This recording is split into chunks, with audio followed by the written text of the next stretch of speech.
Welcome everybody, and thanks for the really quite overwhelming interest that we've had in today's workshop. The aim of this first talk is to just set the scene and provide an overview of the talks that will come later, particularly focusing on the messages that come out of this paper.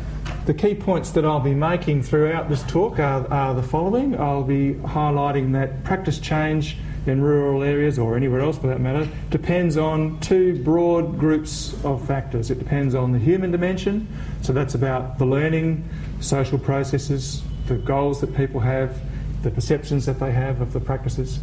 And it also depends on the technologies themselves, and I'll talk about that in two categories: the relative advantage and the trialability of those practices. So first of all, I'll be talking about these two broad dimensions of the issue: the human dimension and the innovative practice itself. But let's start with the human dimension. At the individual level, it's helpful, I think, to think of the adoption and practice change process as a learning process. And at the beginning of a learning process, you, as a learner, have high uncertainty about the practices that you're considering.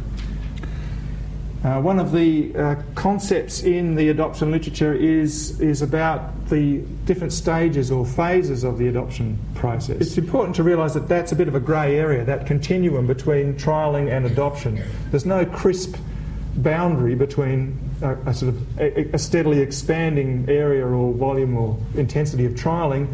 It's hard to say when that finishes and when actual adoption begins. One of the things that we do in the review paper is identify the broad range of factors that influence adoption and or practice change, and there's a long list of social factors that have been found in the various research that's been done to be influential. In fact, on this slide I've broken them down into two categories: those factors that relate to communication, trust, credibility.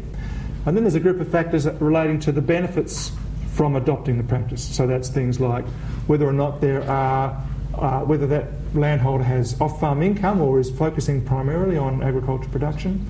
The property size is a very consistent one. The age and education level of the potential adopter. The reasons that they have for being on the land and their particular goals.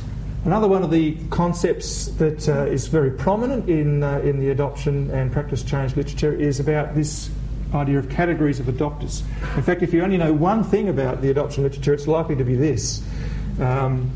This is from Emmerich Rogers. It's a very old idea from the late 50s, early 60s, and he argued that you could break down the population of potential adopters of any sort of innovation into pretty much a bell curve and identify 5 categories, which he termed the innovators, the really early people that get into it, the early adopters, the early majority, the late majority, and the laggards. And so it's quite possible for an individual to be an early adopter of one practice, say a new crop variety, and a laggard for another practice at exactly the same time, because one practice suits them and another practice just doesn't happen to suit them.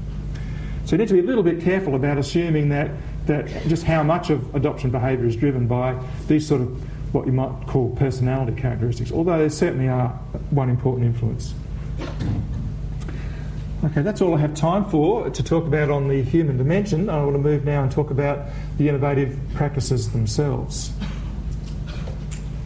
And as I mentioned earlier, we've broken this discussion down into two broad categories. We talk about the relative advantage of the practice and the trialability. I'll talk about relative advantage first. The relative advantage simply means how much better is this new practice than the practice that it would replace, if it is replacing a new practice. If it's not replacing something, how much better is it to do it than to not do it? So it's a simple idea, but it's really quite complex when you get down to it. And similar to the list of social factors, we identified a very long list of factors that have been found to be influential in determining the relative advantage of one practice relative to another. And again, I've tried to group them into some categories here, and there's a lot more than this in the paper I'll highlight again, but there's a group of factors around the economic attractiveness of a new practice, particularly if economics is one of the goals of the landholder. And so that would include things like the profitability of the new practice, adjustment costs, the riskiness of the new practice, its complexity, and the opportunity cost, meaning the benefits that you have to give up in order to adopt this new practice. But it's not just about economics, of course, it's also about things like the compatibility of the new practice with the beliefs and values and attitudes of the landholder. Okay, I'll move on now to talk about trialability. Trialability is a factor that I think is relatively neglected in the literature and in discussions about the adoption of new practices. But my sense is it's extremely important. It's rare to find a situation where farmers will go from non-adoption of a practice to full adoption of a practice without going through a careful trial phase. And there are very good reasons for that. You don't want to go to full-scale adoption in case it turns out to be a full-scale disaster. You're better off making your mistakes on a small scale and doing your learning on a small scale rather than putting at risk very large sums of capital. So trialability is about how easy it is to get over the learning hump. It's distinct from relative advantage. Relative advantage is saying, once you're over the learning hump, how good or bad is this practice? So the two are distinct. You can have a very attractive process, one with a very high relative advantage, but it may also have a very low trialability and so still be difficult to adopt without addressing that trialability factor. Okay, so my final point I want to talk about is the value of trying to anticipate the adoptability of a new practice rather than wait until the end of your research or your extension or your policy program and then wonder why things didn't get adopted.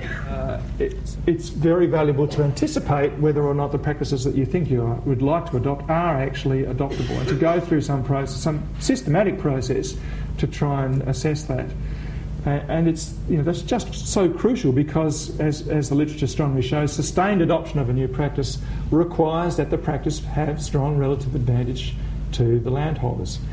And ignoring that simple fact is a real danger to you as an extension agent. It's a danger to your credibility as an extension agent and your ability to be convincing with landholders.